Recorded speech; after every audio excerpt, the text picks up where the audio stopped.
What up, people?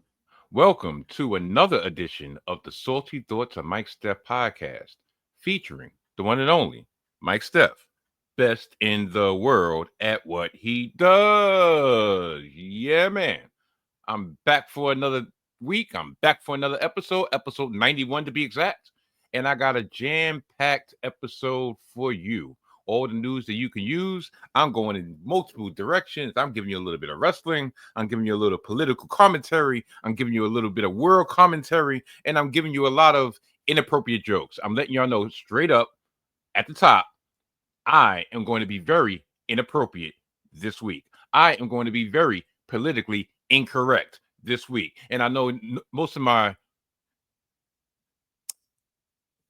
loyal day one listeners are probably wondering, Mike, what are you talking about? You're always politically incorrect.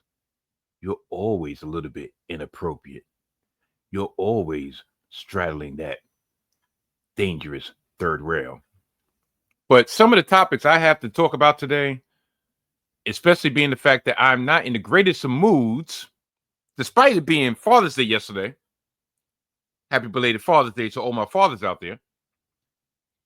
Not my fathers, but fellow fathers. I'm looking at this internet connection with StreamYard, and y'all want to know why I go off on StreamYard every freaking week? Because I just got a new internet connection. I got a new modem. I got a new everything, and I got like one bar based on StreamYard, but yet I'm fully loaded based on my laptop Wi-Fi.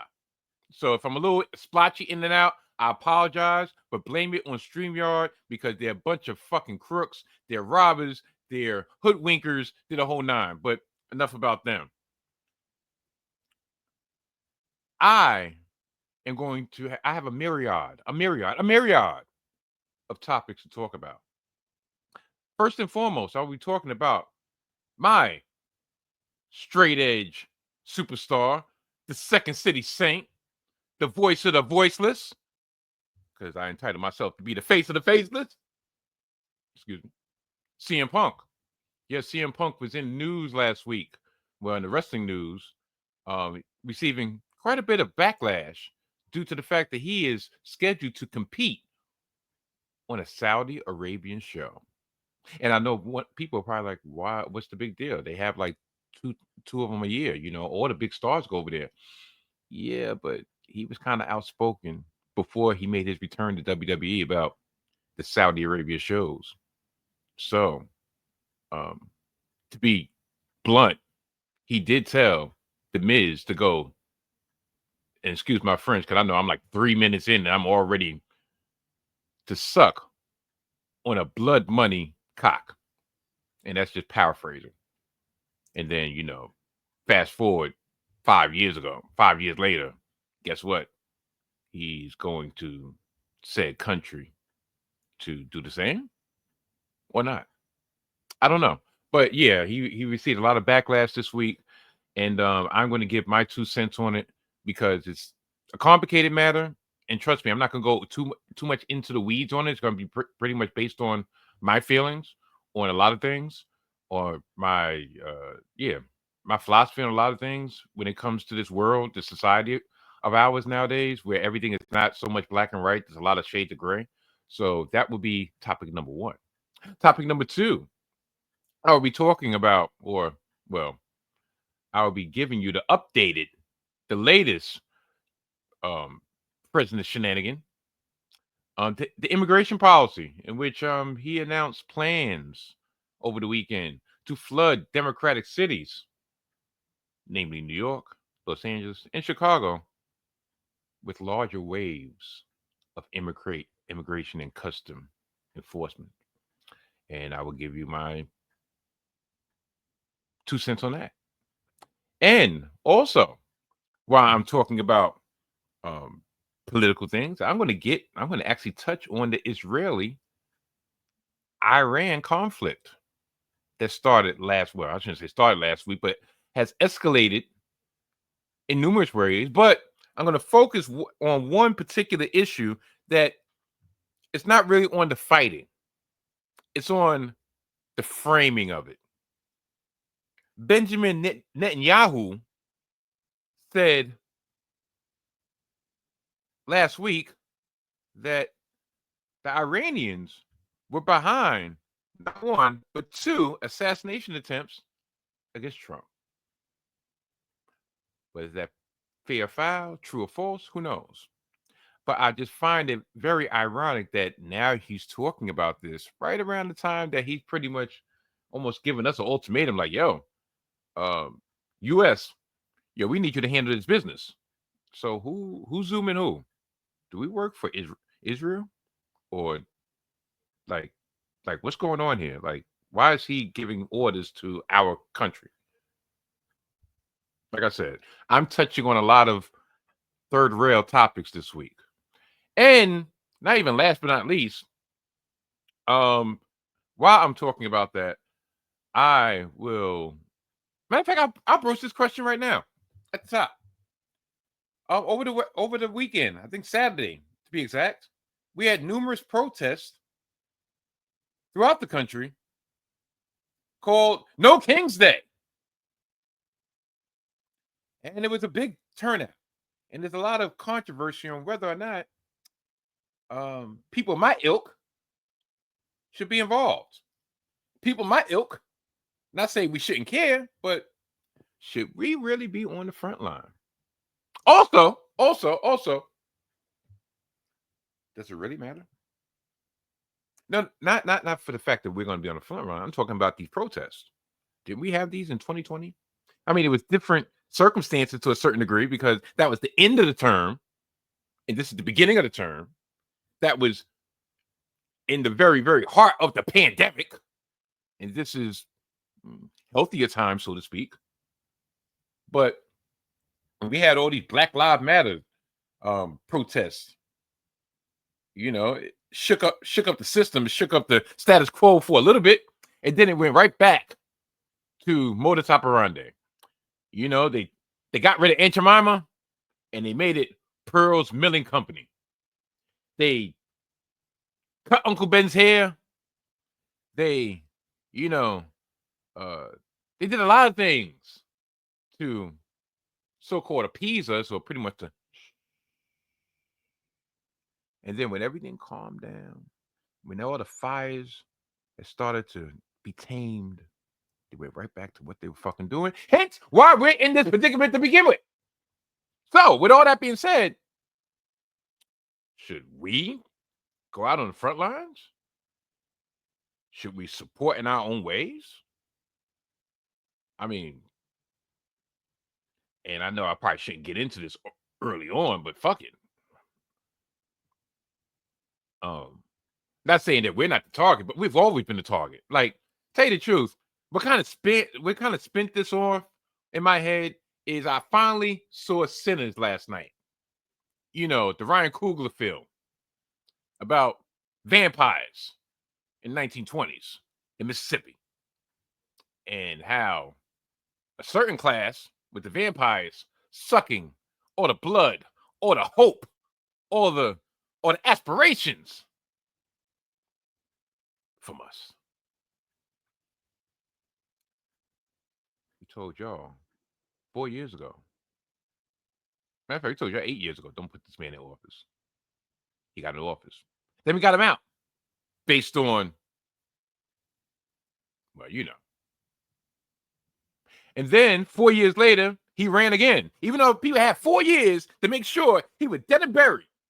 Not literally, but y'all get what I'm saying. And people decided to say, you know, the price of eggs were more important than possible immigration. I mean, possible deportation. You know, Latinos for Trump. Yeah, that was the thing. I know you got blacks for Trump, but we're not talking about us. And now, you know, when they're raiding Los Angeles constantly, you know, supposed to have sister protests all over the place, even though, you know, not saying you asked for it. No. I'm not going that far.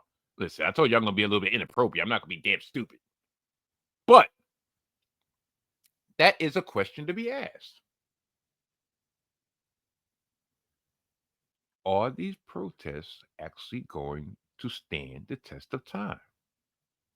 Are they going to get worse, progressively worse? Because, like I said, we're at the beginning, we're not at the end.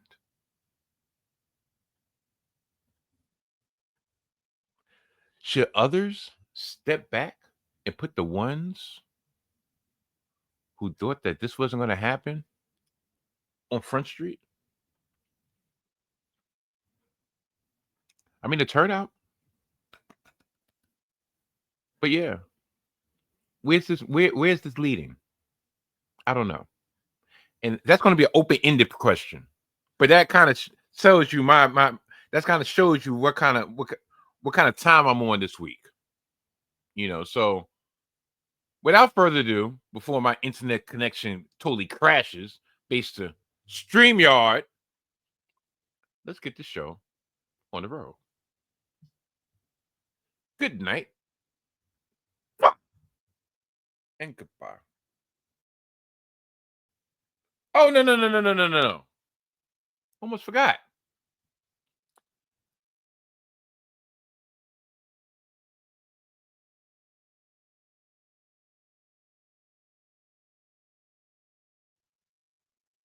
Of the episode. And by the time I got to the end of the episode, and I was so full of glory, so full of happiness to celebrate my sixth podcasting anniversary, 6 year in podcasting anniversary, I forgot to talk about this. So I'm going to talk about this now. Now, I'm going to give you a little smoke and mirrors at the very, very beginning. Because why the hell not? Why not? Why not? Whoa! It's only smoke and mirrors. Whoa! It's only smoke and mirrors tonight. See, last week would have been a little bit more apropos for that intro, for this topic, for this segment. The rapidly popular segment of Smoke and Mirrors, because I just came back from my Dominican barber's choice and I had the fresh cut. But 7 days later, it's still intact. Still intact. I'm still that dude. But anyway, I have a big question to all my brothers out there. I was waiting to be next, and guy got in the seat for me, and he takes his hat off, and I look at his hair, and I'm like, yo, the fuck's going on there? Now, I'm not the type to be casting aspersions against anybody. Listen, to each his own. Wherever floats your boat, wherever get your rocks off, whatever tickles your fancy, it's all good with me. But I was wondering, like, yo, why is his hair straight at the top and coarse on the side? Something like this.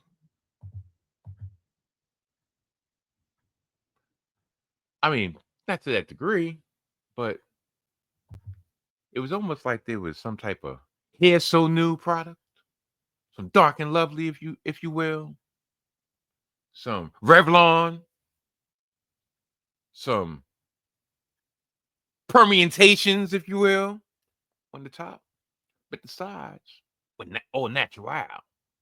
And I'm like, yo, how the fuck do you come out the house looking like that? Is it a perm? Are they hair plants? Is it a chia pet? I mean, these are questions that need to be asked, and I couldn't take my eyes off it. I'm like, damn, I've seen Sun around. Why does his hair look like that? And you're gonna actually cut it?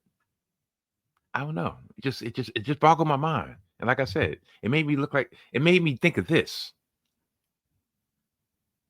Hair plugs. Hair plugs for men. Hair implants. It's the latest thing. It's the latest fad. Did he make an appointment with the Zohan? I don't know.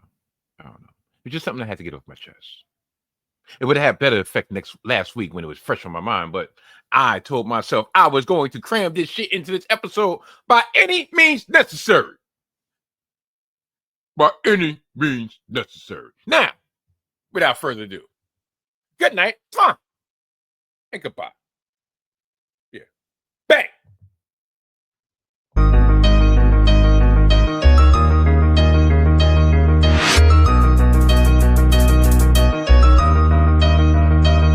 Salty thoughts of Mike Steph, this marks a new beginning. Thanks for supporting a total reinvention. The soul is still here, but the vibe's a little different. Unpredictable, hide the kids and the women. Sports of all sorts, music mixed for living. Rep New York City, but hate the politician. Always bring the heat, Steph bacon in the kitchen. Big shout to y'all, I appreciate the listen. Donnie put the rest, but I'm still in the best. In the word of what I do, all y'all know the rest. I live it, I breathe it, I'm the whole definition. The pinnacle, the ultimate, I'm on a new mission. The salty thoughts of Mike Steph, featuring the one and only Mike Steph, the best in the world at what he does. Tap in.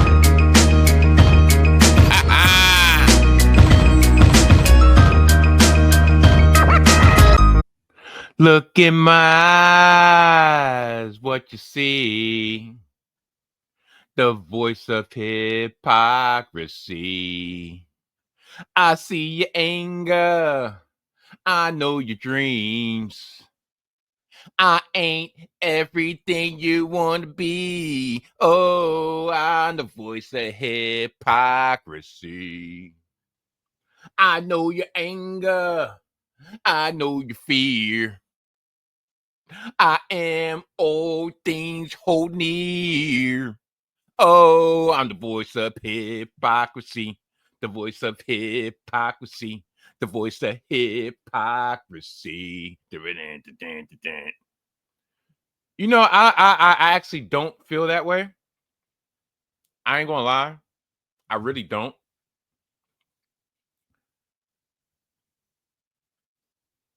On June 28th, WWE holds their Night of Champions PLE offering for the month. Well, another PLE offering because the other one was Money in the Bank on the 7th. But you get the gist.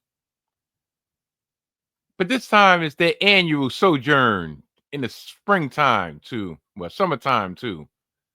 the Kingdom of Saudi Arabia. What makes this one a little bit more controversial, if you will, is John Cena is currently the WWE Undisputed Champion. And he will be defending said championship against the voice of the voiceless himself, CM Punk, in their first matchup in over 12 years. During the promo exchange last week on Monday Night Raw on Netflix, Cena told CM Punk if he wanted a shot at the champ, if he wanted a championship opportunity, he had to come to Saudi Arabia to get it, hero. With a wink and a smile. Now, for those who know, they know. Matter of fact, okay. We have to split this up into WWE canon and business scuttlebutt, dirt sheets, social media, the whole nine. WWE canon, why would CM Punk have a problem going to Saudi Arabia to get his championship, to get his shot at the person who cost him his legitimate WrestleMania main event, his lifelong dream of going for the WWE Championship in the main event of WrestleMania against Cody Rhodes way back in March at the Elimination Chamber. Why would he be apprehensive on doing that in WWE canon? He wouldn't. Him turning that opportunity down would make him look like a coward, right? Him turning that opportunity down or having second thoughts about when, where, why, and how would make it look like, is he really serious about getting revenge on John Cena? Does he really have the drive, the determination to become WWE champion once again for the first time in over a decade? His first championship opportunity since he has come back? But for those who dabble in the dirt sheets, for those who remember history, CM Punk was a very outspoken opponent against just the mere fact of performing in Saudi Arabia due to their political views, their social views, due to a lot of things. It's very controversial. And like I said at the preamble in the opening, he told The Miz when they had a back and forth on social media to quote unquote, shut up and go and suck a blood money dick. Because that's what it was entitled to be. These shows in Saudi Arabia, especially at the very beginning, due to the heinous act that they committed on free speech against the press, that going over there to accept their large sums of money was in essence accepting blood money. Online, we used to entitle it Blood Money 1, Blood Money 2, The Search for More Money, Blood Money 3, The Revenge of the Saudi, Blood Money 4, Here Comes Goldberg, Blood Money 5, and so forth. Shit, I don't lost count. What is this, Blood Money 14? I mean, they took a slight break during the pandemic because, you know, I mean, remember that time that they supposedly got stopped on the runway because Vince was like, yo, holding them up, like, yo, you didn't give us enough bread, we leaving. And the Saudis was like, fuck you are. Do y'all not realize who y'all dealing with? Y'all dealing with the long lost descendants of Sheikh Adnan Al-Kaisi. Former old time wrestling fans, y'all will get that pun and or shot. But yeah, I digress. Now,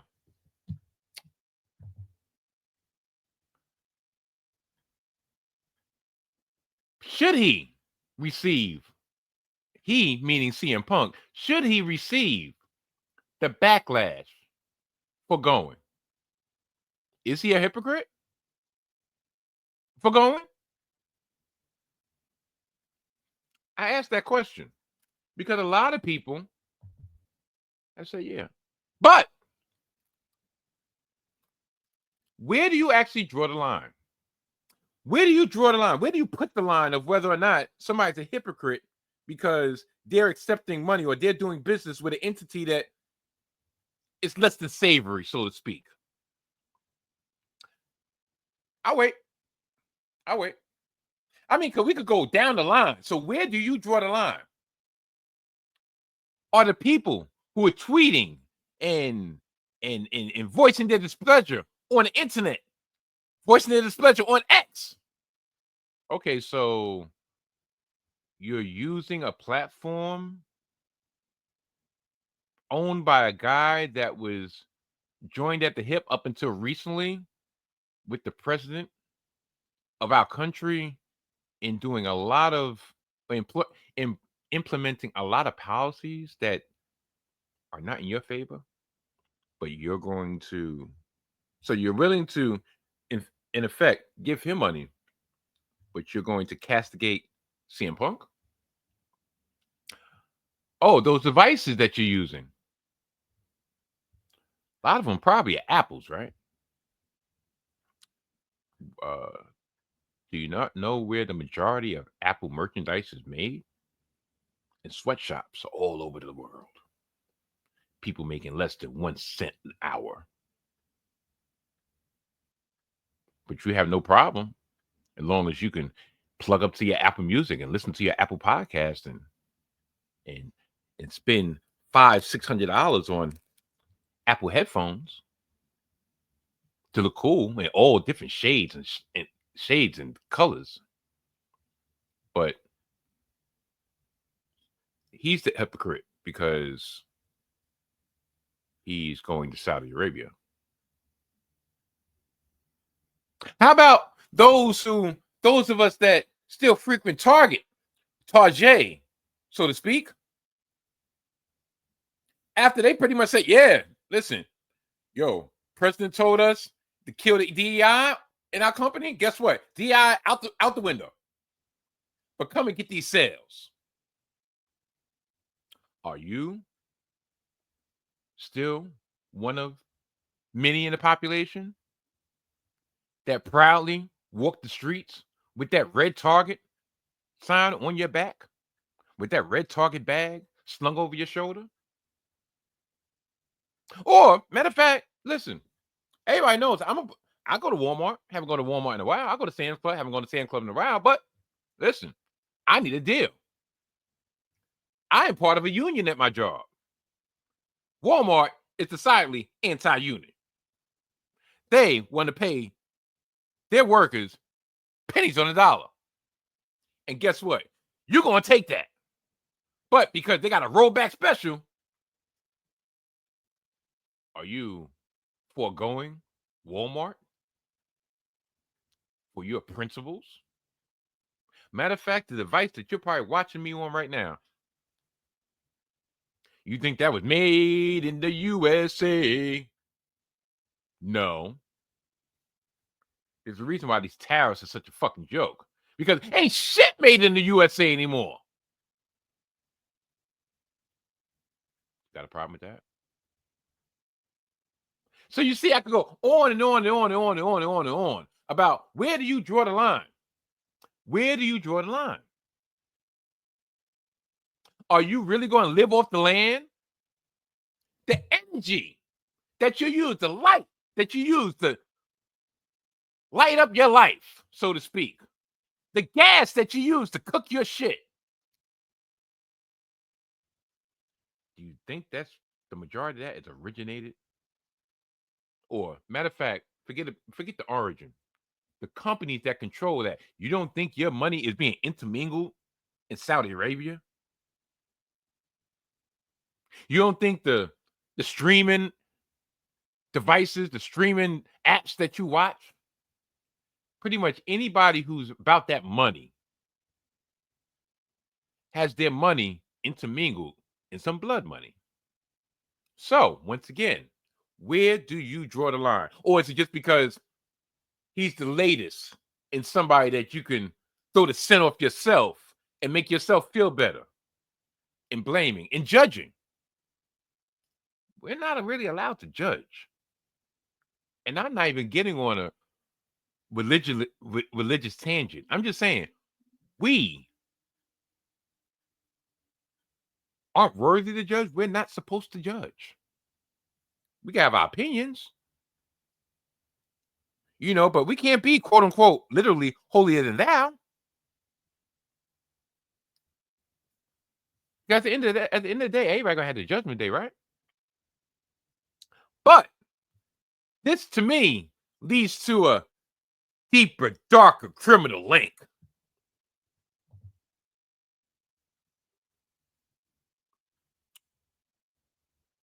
Is he being set up to fail?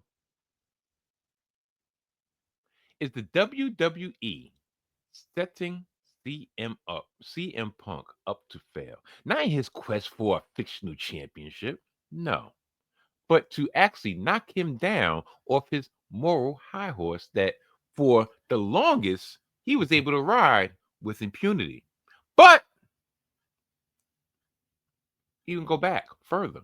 Remember when he left WWE the first time and he fought what, one fight in UFC?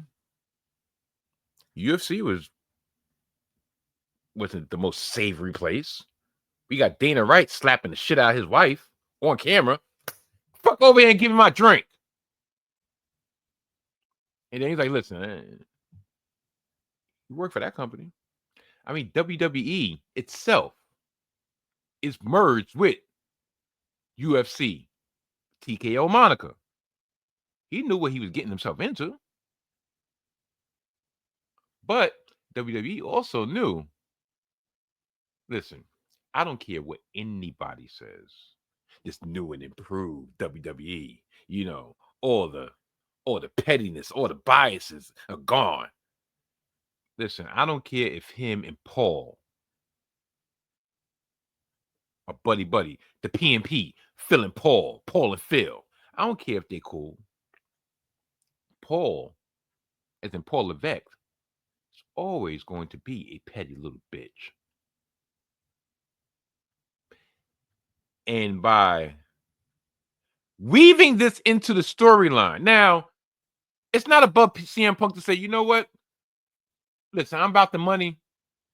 Put this in the storyline, give it a little edge, give me something that I can sink my teeth into. But the problem is, being the fact that it's actually about him going against his morals, I don't believe he can fully go at full throttle as he wants to go. Remember that scathing promo he made after the Elimination Chamber, talking about John Cena selling out, talking about The Rock, bald-headed bullshit with the mana. That was vintage CM Punk. What we got the last week, both on Raw and especially on SmackDown, was fiery, at least on SmackDown, but it didn't lack the teeth. Why? Because in his mind, he's like, John Cena has leverage on me. In storyline, he has leverage on me. Do you not think that this was... Look at the smirk on John Cena's face. You want this championship? Got to come to Saudi Arabia to get it.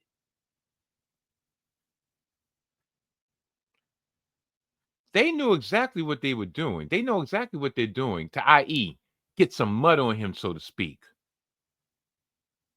to make him not beg for his dinner, but to humble his ass. Like, okay, you've been back a year and a half. You have behaved yourself, quote unquote, so to speak. But let's see if you're getting a little bit too comfortable. Let's see if we can fuck with you when your guard is somewhat down.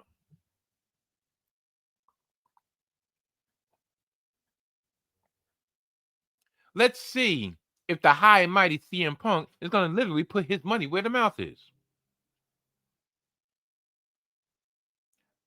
If you think that's beyond reproach, you're sadly mistaken when it comes to WWE. But also, over the weekend, and forget this fuzzy ass picture, CM Punk made a surprise public appearance at the No King's Day protest in downtown Chicago, signaling strong support for civil action and growing nationwide unrest. And this is courtesy of Times of India. Known for his outspoken nature, Punk was photographed alongside demonstrators wearing a black savage hoodie and cap, mingling with protest leaders and supporters in the Loop area. Thousands upon thousands took to the streets across major U.S. cities to protest perceived injustices and centralized authority. Punk's participation added star power to the movement and drew immediate attention online. Of course it did, because that's what online does. Oh, we got a chance to become online famous. We got a chance to get a couple quotes. We got a chance to get a couple likes, to get a couple retweets. We tweet it, repost it, etc. While the wrestler, CM Punk, made no formal speech, his presence was widely shared on social media, with fans and critics alike weighing in. His involvement sparked mixed reactions online, with some praising his civic engagement and others accusing him of political inconsistency. He goes to that protest, but he's okay collecting blood money from the Saudi regime. Make it make sense, one user posted on X. See what I mean? He goes to that protest about stuff that's happening in this here country, and he's actually out there doing something. But meanwhile, somebody at home in his mother's basement is on his laptop or his smartphone that's been mass produced by 5-year-old kids in some fourth world country, because shit, US is a third world country right now, on the platform formerly known as Twitter, currently called X, questioning Punk's appearance at Saudi events under the WWE banner. So it's all right for him to be under the WWE banner, but just not go to Saudi, even though the company makes money off these Saudi events, and that money that's made off these Saudi events are probably going to his salary. To quote said user, make it make sense. However, others defended Punk's actions, calling out the divisiveness in fan culture. It's his prerogative to do so. Whatever his politics, it does not impact the way I see him in the ring, another user wrote. Supporters also pointed to Punk's long-standing image as a moral voice in professional wrestling, citing past moments where he spoke out on issues beyond the square circle. Remember, employees' rights, which effectively started the end of his run in AEW, in which Hangman Adam Page definitely had a problem with him talking about employees' rights, but meanwhile having machinations supposedly backstage to keep one of the wrestlers from being being on air.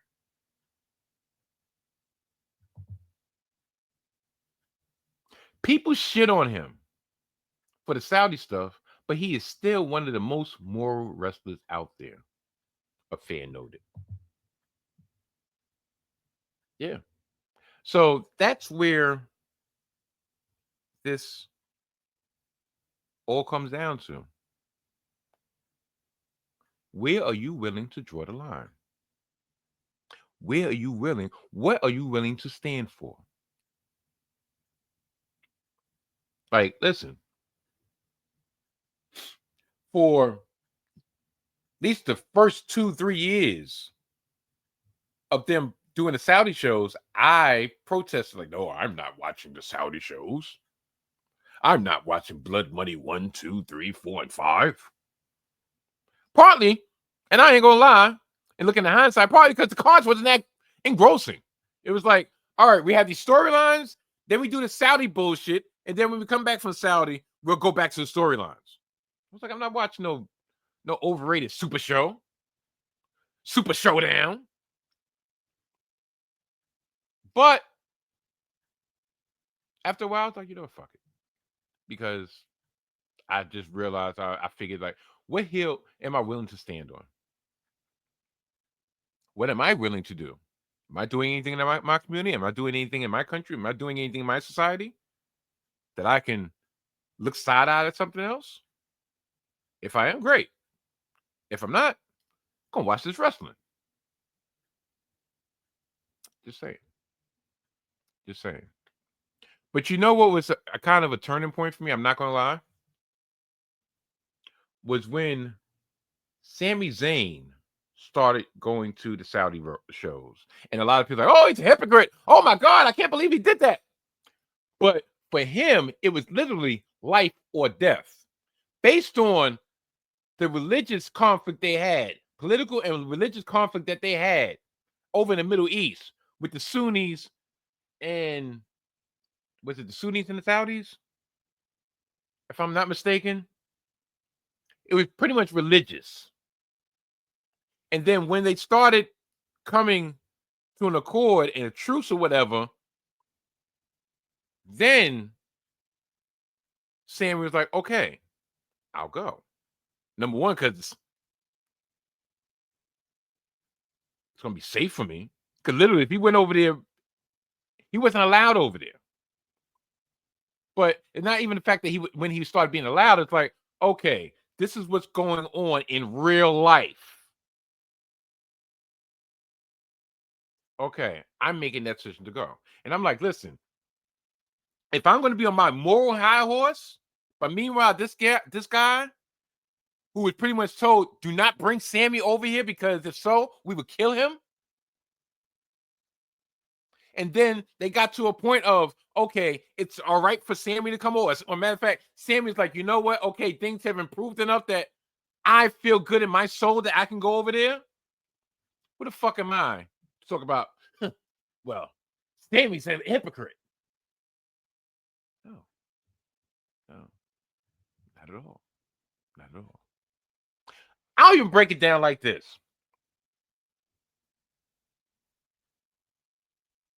Something totally different, but similar.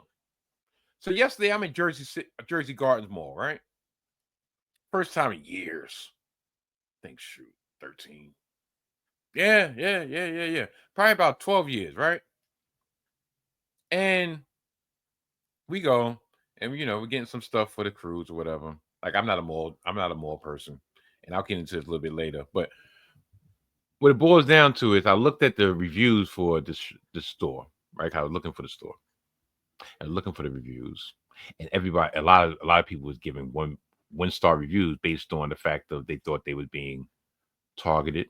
They thought they were being discriminated against, unfairly discriminated against, unfairly marginalized, so forth. And I'm like, okay.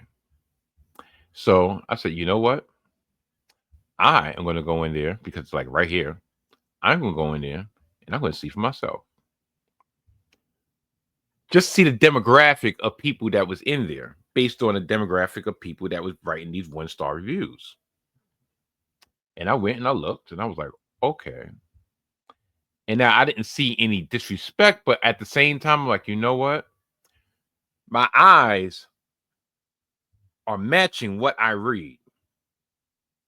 Did they have some items I wanted? Yeah. And it wasn't the company itself, it was that particular store, the people that worked in that store. So I was like, you know what? No, I'm not gonna buy anything from here. I could have, but I chose not to. But that was one of those like, okay.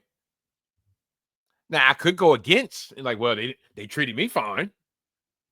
Or I could show some type of solidarity and at least like, you know what? It's not the company. They're not even talking about the company. They're talking about this particular store, this particular place. And I'm going to go in here and yeah, all right, I see. There's a lot of different nationalities. And I'm putting two and two together like, yeah, they did that shit. Let me get up out of here. So before you start changing the name of cult of personality to voice of hypocrisy, you look into your own mind. You look into your own heart. You look into your own moral high ground and see exactly where you stand. And if you feel good with yourself, by all means, do what you want to do. But me, yeah, yeah, I'm biased because yeah, I am a CM Punk appreciator, a fan, a supporter.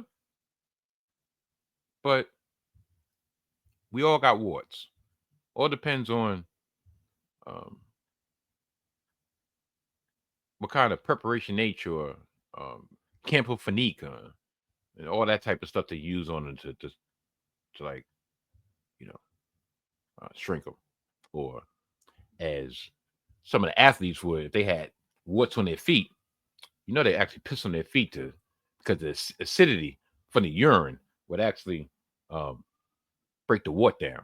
Yeah, I know, nasty, right? Nasty. Next on the docket, Trump, President Trump, announced plans to flood Democrat-run cities, namely New York, Los Angeles, and Chicago, with new, larger waves of immigration and customs enforcement agents to bring about the single largest mass deportation program in history. Trump highlighted the sweeping change targeting the majority Democrat cities on Truth Social this past Sunday night as he praised ICE agents for their incredible strength, determination, and courage. In case you don't know what the ICE agents are, it's these motherfuckers right here. Oh, matter of fact, are they? They look like NYPD. Oop, my bad. These motherfuckers right here. Yeah, yeah, yeah, yeah.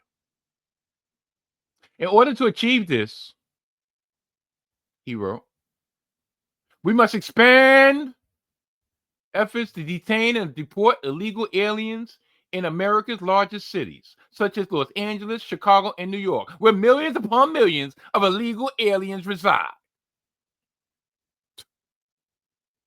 Yo, he's wild.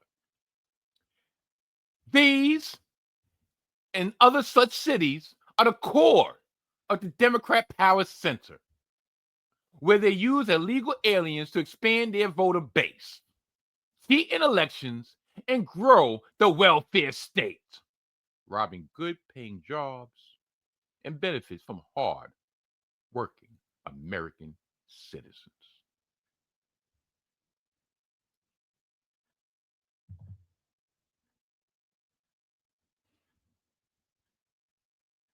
I continue. Republican run states such as Texas, which is home to five of the largest cities, of course, was notably not mentioned in this rant. He continues. These radical left Democrats are sick of mind, hate our country, and actually want to destroy our inner cities. And they are doing a good job of it. He continued. And that is why I want ICE, Border Patrol, and our great patriotic law enforcement officers to focus on our crime ridden and deadly inner cities. In those places where sanctuary cities play such a big role. You don't hear about sanctuary cities in our heartline. This is dangerous rhetoric. This is very dangerous rhetoric. Trump previously pledged that changes are coming last week after admitting that his administration's crackdown on immigration was massacring key American industries such as farming and hospitality. Wow. The Department of Agriculture estimates that nearly half of the 850,000 crop workers in the United States are undocumented, putting America's food supply chain at risk of total collapse if they were all deported.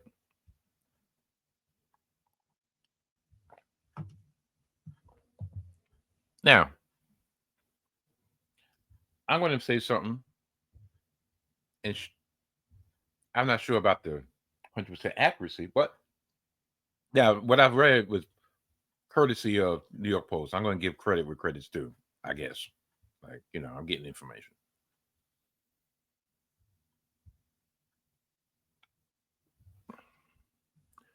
Do you know, or do people realize, especially these crusaders, that we got to send them back home? Got to kick them back over the border. Do they realize that for decades upon decades upon decades, all these jobs, a lot of the jobs that these illegals, quote unquote,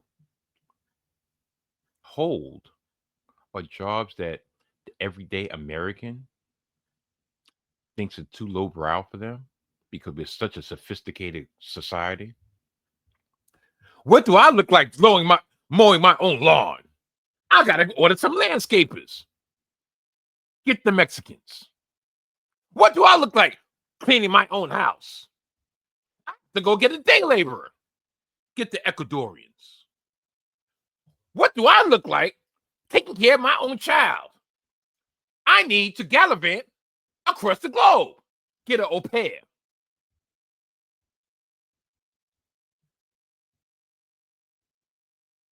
Get a farmer. Do you know? They're talking about taking jobs away.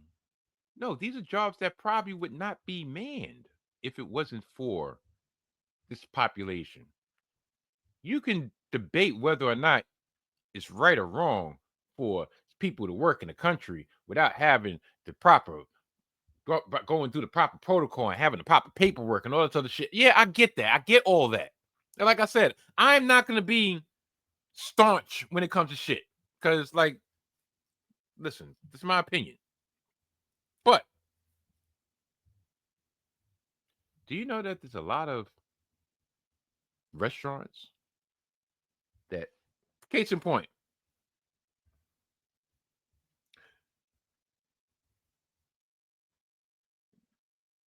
there's a famous or formerly famous Italian deli in Brooklyn, in southern Brooklyn, that, tell you the truth, even though I'm very, very much happy about the weight loss that I've had over the last year, in which I've shaved off about 30 pounds in the last 18 months. A lot of that weight gain was based on this Italian deli. Now, they still proclaim themselves to be an Italian deli, but you know who the cooks are? Hispanics. I'm not going to say Mexican, this and that. No, but not Italian. But yet, they cook Italian food. They still proclaim it to be authentically Italian.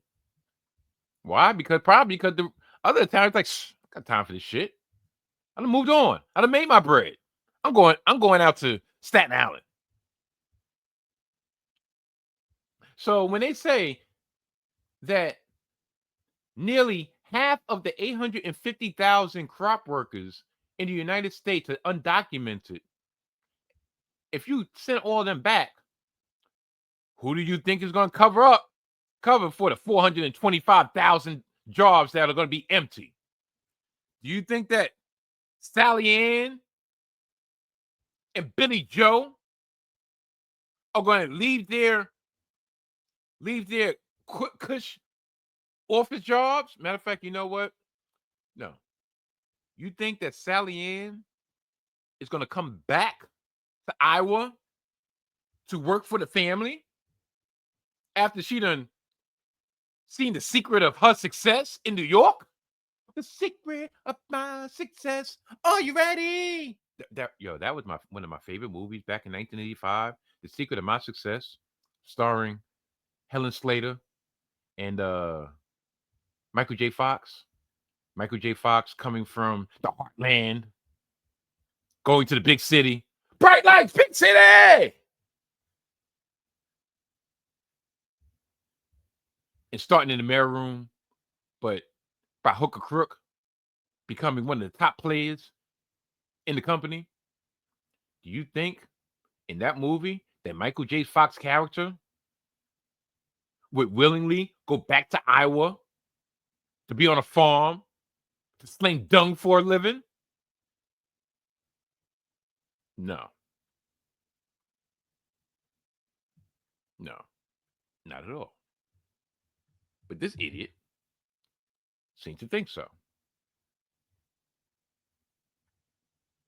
While New York State is home to the largest sanctuary city in the country, it ranks first nationally in the production of many crops and products, including household staples such as yogurt and cottage cheese, according to the New York Farm Bureau. Even so, raids have already expanded beyond the fields, with ICE agents turning up anywhere from courthouses to school. And this motherfucker knocking on somebody's door. The shift quickly scared many immigrant workers away from the public eye. Data cited by the Wall Street Journal showed how immigrants' purchasing habits dramatically shifted online.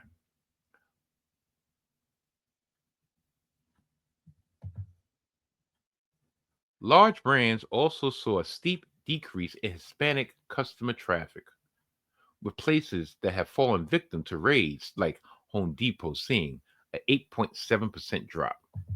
Now, I wonder, and this is maybe just putting my thinking cap on maybe a little bit too tight, but it says many have quickly shifted from inhabiting stores to purchasing online.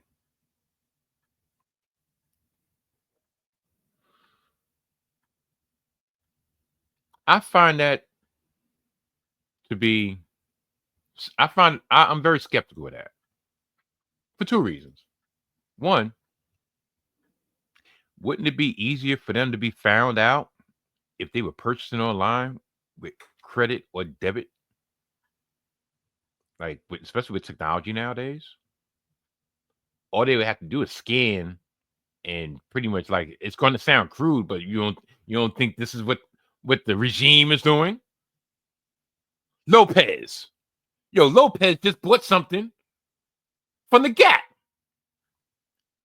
They live in blah blah blah blah blah. You know what? We got their address right here. Isn't it easier to move in silence when you use cash?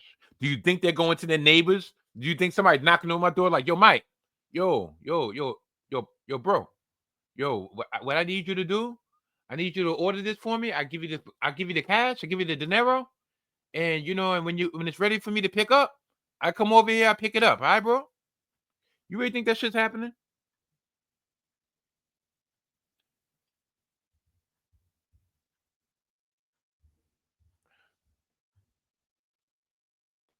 I have a joke that I want to say, but I'm going to refrain from later until later because I actually have this segment that's coming up. I'm not even going to give a teaser because I don't want nobody to cut the shit off right now. But according to my eyes, yesterday,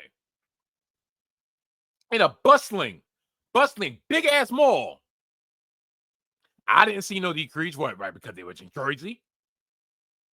Still tri-state, baby.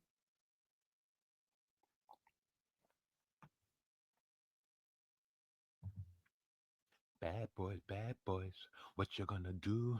What you gonna do when they come for you? Now, ice. I swear, if I was Ice-T,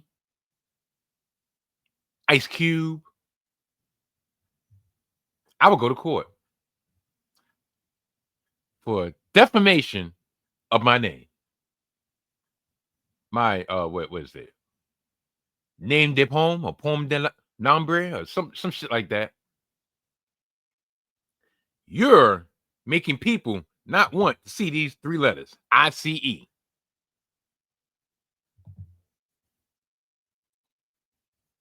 You know, I would not be surprised if some rinky-dink independent promotion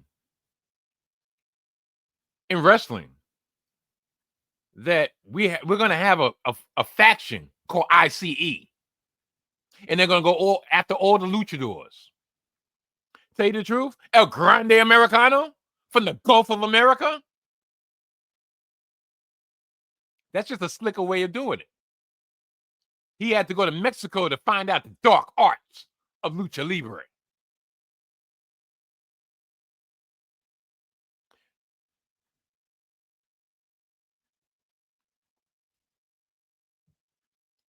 Next topic.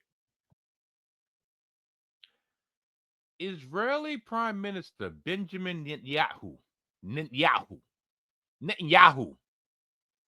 I just felt it sounded like you about to spit. Netanyahu accused Iran Sunday of orchestrating the 2 failed assassination attempts on President Trump during his 3rd presidential campaign last year. Netanyahu characterized Trump as the greatest threat to Iran and its ambitions for acquiring a nuclear weapon, claiming that that's why the rogue regime tried to murder him in a shocking moment during an interview on Fox News. I quote, "These people who chant death to America tried to assassinate President Trump twice. Say that 2 times. President Trump twice." Netanyahu said he was making his case to the American people for launching attacks on Iran amid the Islamic Republic and Israel's deadly exchange of missiles over the weekend. This is a very controversial situation. It's a very controversial topic. I told you I'm going to touch on the 3rd whale. From some of the things that I've read, and I might be mistaken, but Israeli was the one who actually started the conflict this time, started the attack. And they explicitly want the U.S. help in stomping down the Iranians and killing their leader because of supposed nuclear threats. I continue. "Do you want these people to have nuclear weapons and the means to deliver them to your cities?" Netanyahu asked. "Of course not. So we're defending ourselves, but we're also defending the world." The reporter seemed taken back by Netanyahu's comments and asked the prime minister to expand on this incendiary accusation. This is courtesy of the New York Post. "You just said Iran tried to assassinate President Trump twice. Do you have any intel that the assassination attempts on President Trump were directly from Iran through proxies?" Yes.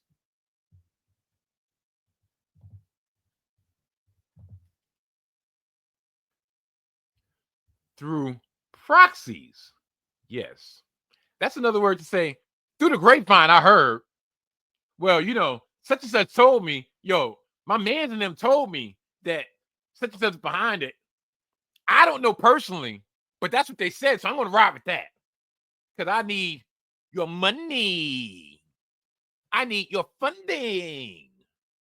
I need your military at our disposal. through their intel, yes, they want to kill him. In a speech in September, Trump suggested that Iran was behind it. Iranian leadership has steadfastly denied any involvement.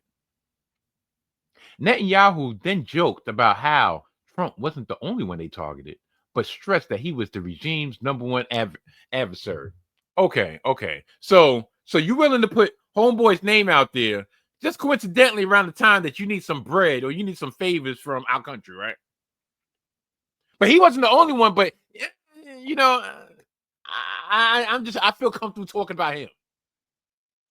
Look, they also tried to kill me, but I'm his junior partner. So you're more upset about them trying to kill him than them trying to kill you?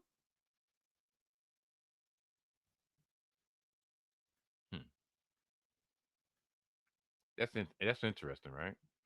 If you sift through all the manure, that's interesting, right?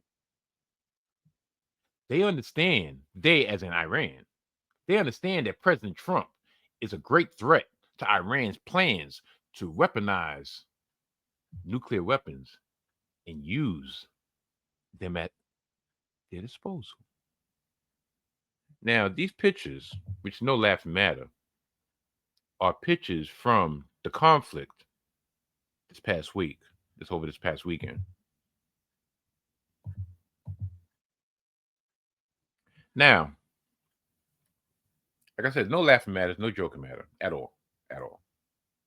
I mean, because war! What is it good for? Absolutely nothing. Absolutely nothing. Say it again. War.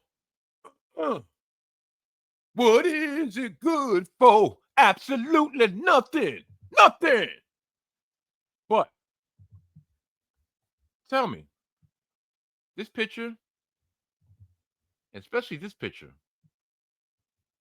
more like this picture, for all my Game of Thrones aficionados out there, doesn't this look like a picture straight from Daenerys' attack on King's Landing from Game of Thrones when she turned into the Mad Queen? When she took her dragons and burnt down everybody in their wake. King's Landing must fall. It was nothing left but ashes and dust to dust.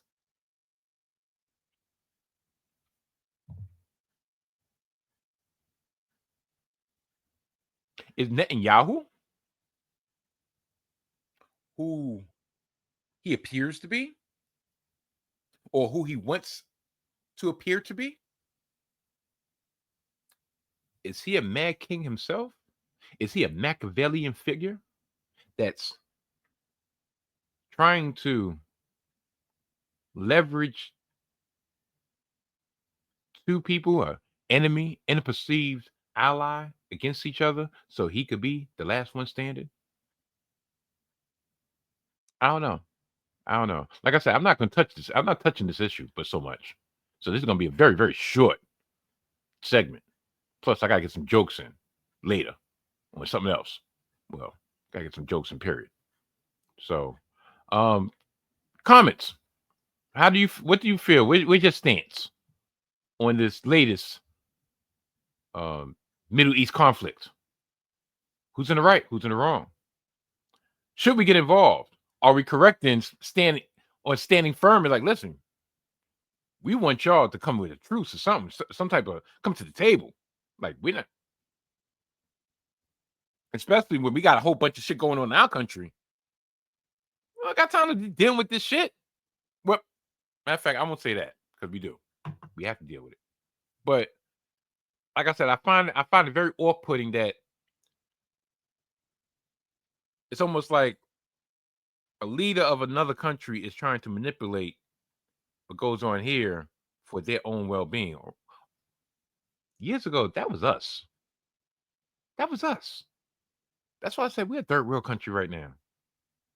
Shoot, we went the Iran-Contra hearings and all that, the Nicaraguans, Noriega and all them. That was little intel here, little intel there. Yeah, we're gonna start this, and then grab what. That was us. Now we the ones being spoken to as, yo, handle that. Yo, handle my work. What's this world coming to? Now, as you see on your screen, parental advisory, explicit content. Parental advisory is suggested, but will be completely effing ignored. This segment is entitled Politically Incorrect. Are you racist? I'm going to give you a bunch of scenarios. I'm going to give you, matter of fact, I'm going to narrow it down to 3 scenarios, 3 statements. And if this goes to your mind, I ask you to ask yourself that question. Are you racist? Question number 1. Question number 1.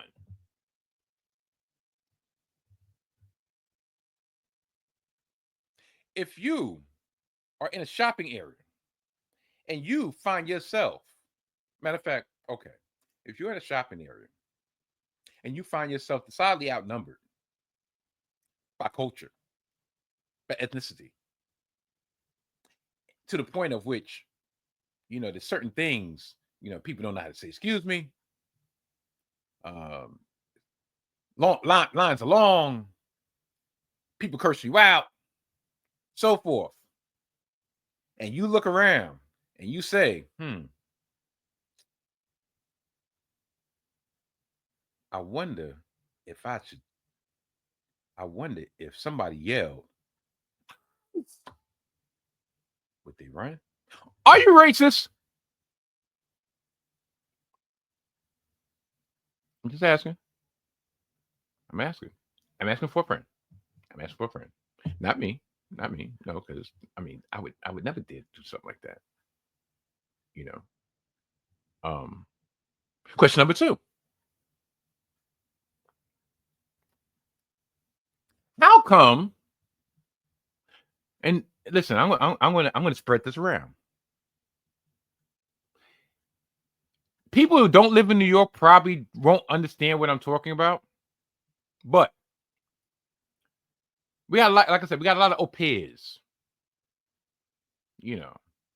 nannies in the city, that take care of kids, and a lot of them at times are, of West Indian descent or African descent. Well, same difference, but you get it. You get the gist. And they're pushing around Caucasian babies. Great. Whatever floats your boat. That's how you gotta get your green card. Salute.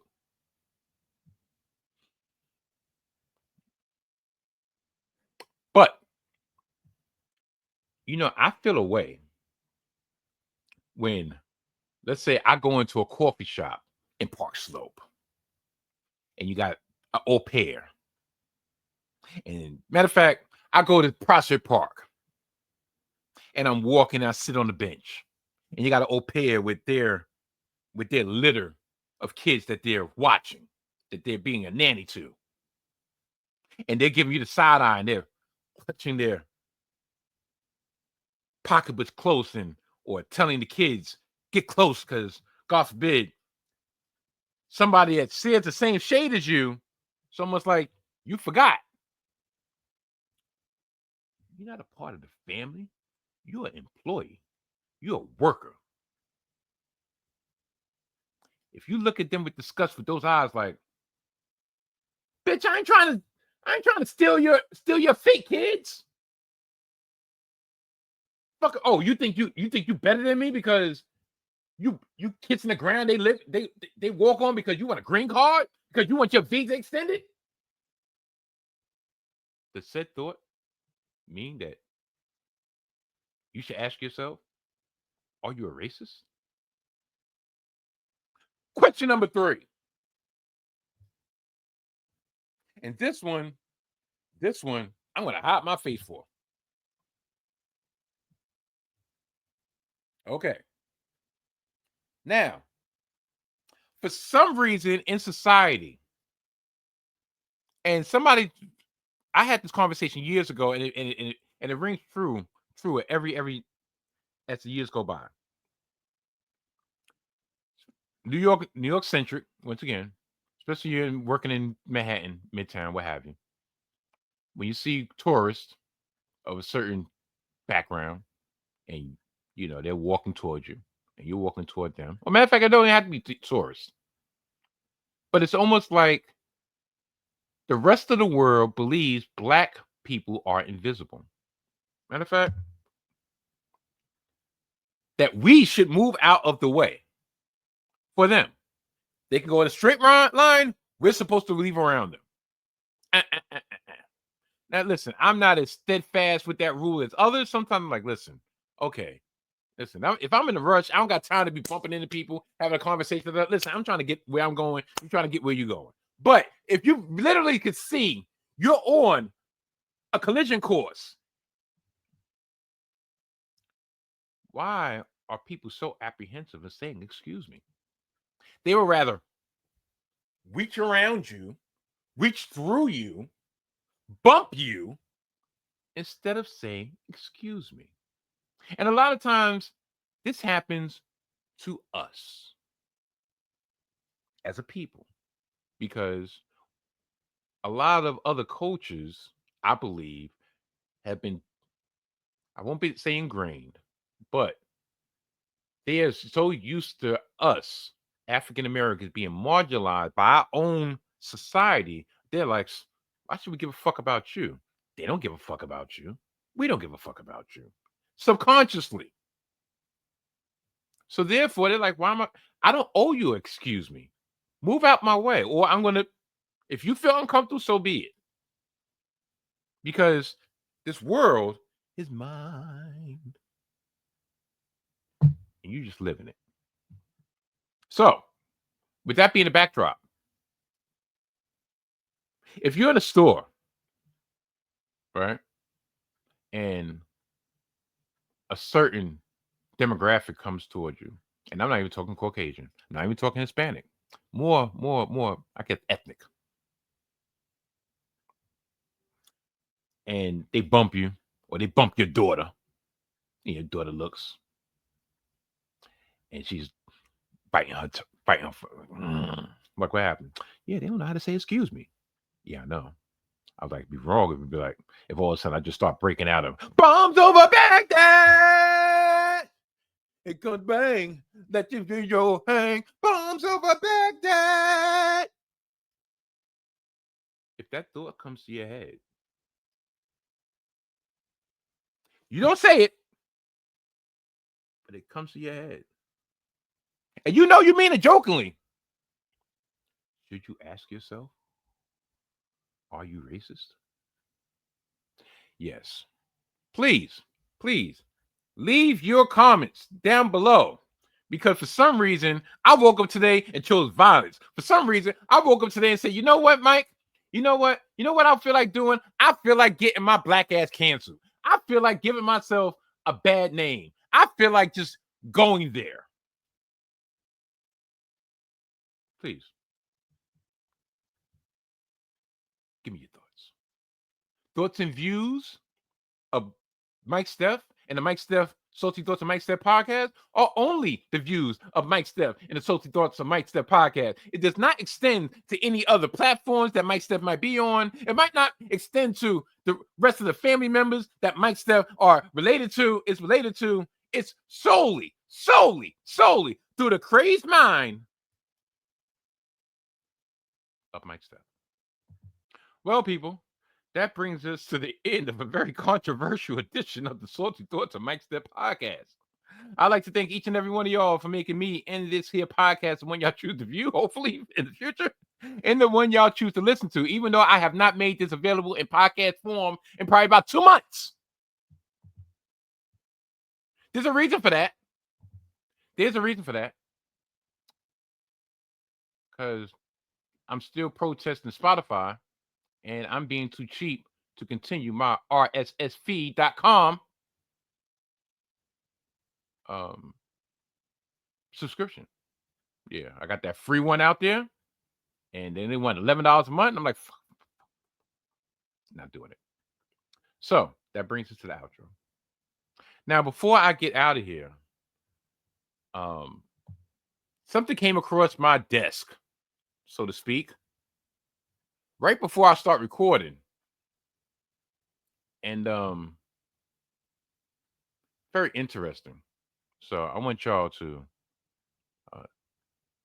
take a gander. I know what it is to buy a nickel bag and make 8 joints so mommy can feed herself. I know what it is to run numbers. Yeah, you I know just what lock it 'em is up. to do all those things. So I'm comfortable among my folks. And the problem that a lot of people don't understand is they don't know how authentic I am about this work. But they're going to look back over it and say, we had a mayor that came from us and delivered for us. Even the billions of dollars that I'm putting into MWBEs that we've never had before. People are going to look back over these years and say, this brother was real about what he's doing because that's why I'm doing it. I see you people rapping.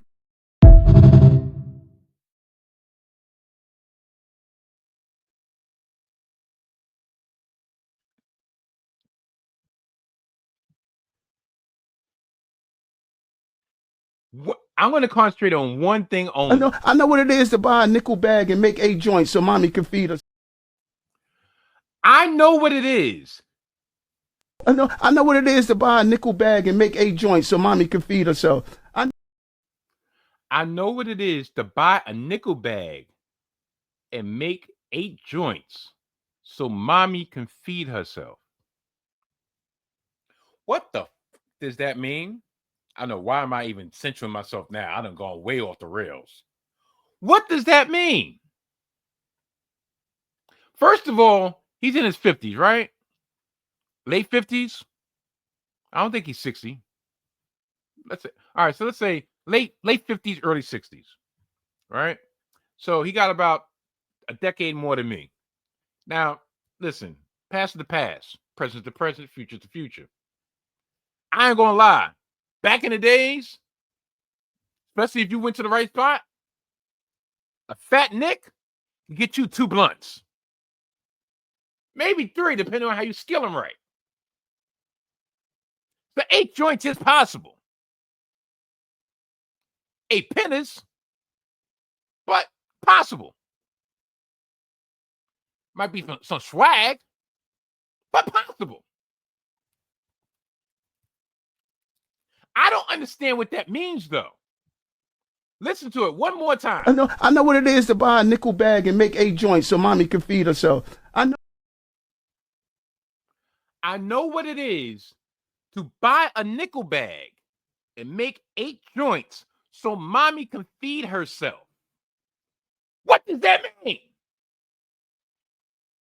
Does it mean that he bought a Nick, made 8 joints, and then sold the 8 joints back so he can give the bread to his mom so she can feed herself? How's she feeding herself if her son is giving her the money to get some bread? Literally. Shit don't make no sense. Number one, yeah, most importantly, I'm not even gonna go into the deep sea, the deep waters in that one. Maybe there's some code that I can't decipher. Or maybe he meant to say, yo, I know what it is to get 8 joints out of a nickel bag. So I don't have to ask mom for more money. So she's good and I can get right. Maybe that's what he meant. Either way, you know what I think? He lied. Y'all niggas worship him. Lied.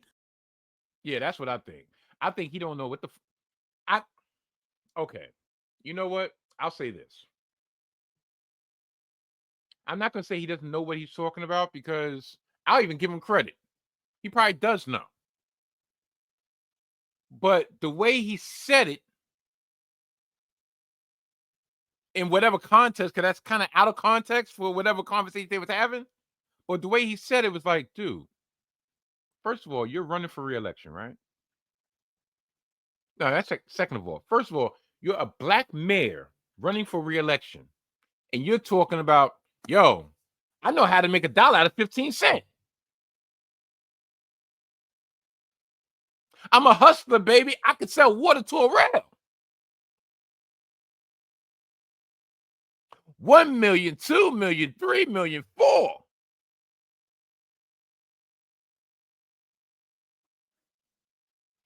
They're kind of leaning into the stereotype a lot of people probably think of you anyway, Benson.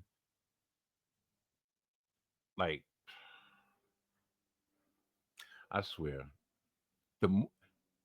every time I think he's got it, or every time I think he can't get stupider, he can't get dumber, he makes me reconsider. Oy ve, maricon, cabrón.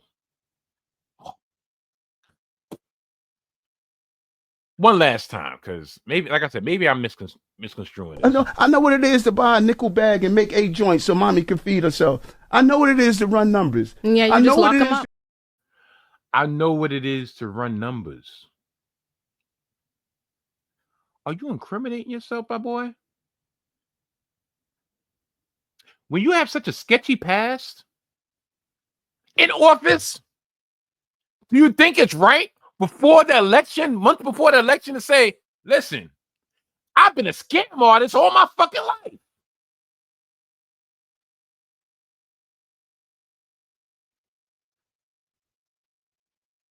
Is he supposed to be divulging all this information so he can get the hood vote? Which is actually a little bit more disrespectful than anything? Once again, He lied. Y'all niggas worship him. Lied. I swear, when keeping it real goes wrong. Anyway, please check out the following. Please check out my brothers from Gimmick Infringement, Winchester and McDowell, in their latest offering, their latest episode that dropped earlier today, talking about the CM Punk situation, talking about a new development in Bachelor Nation, you know, a wilted rose, if you will. A newest edition of One Day When You Have Kids with Brad, with the button down Brad, the BDB. The BDB. Yeah, that's my moniker for Brad, Mr. Winchester. The BDB, button down Brad, was in full effect this week. And while you're on the channel at the 19 Media Group, please check out their video before last, where they recap with Olivia the summer blockbuster schedule of movies. Yeah, I just butchered that plug, but listen, embrace the mess. Let's just put it that way. Yeah, they know what I'm talking about. So, yeah, please check out Gimmick Infringement with Winchester McDowell on 19 Media Group YouTube page, and all streaming platforms where podcasts are available. Please check out the young OG from Chicago, Desmond Powell, and Hip to the Games. And he's giving in-depth analysis on these NBA finals that are going on that I didn't know they were going on, but, you know, because, I mean, my season ended on May 31st, but that's neither here nor there. Actually, you know, my basketball season ended on my daughter's birthday. Fucking Knicks. But yeah, please check out Desmond Powell and Hip to the Games, in which he's giving an in-depth analysis of these NBA playoffs, NBA finals with the Indiana Pacers and the OKC Thunder, in which Game 5 will be tonight. And go OKC? Yeah, I guess. You know, I ain't watching that shit. Why am I gonna watch that shit? Why would I watch that? Talking things that make you blush, but trust us, it's a must. From awkward to taboo, we're here to guide you through. It don't matter if you're a bit of a prude, it's a prude awakening. Oh, and one last thing. The new season of 4AZ is coming upon us. I believe it's dropping June 20th with Todd McDowell blanket. And What we gon' do? Drive around, raise the sunroof, grab the loud. We gon' come through, cause we got no time to waste. Gotta rap where we come from. Ain't a fight that we could ever run from. Tell your girl she can kick it if she wants some. Tell your girl come kick it if she wants some, cause we got no time to waste. Even though I just wasted about 5 minutes of your time, so I am gonna get out before I F with this rhyme. Goodbye.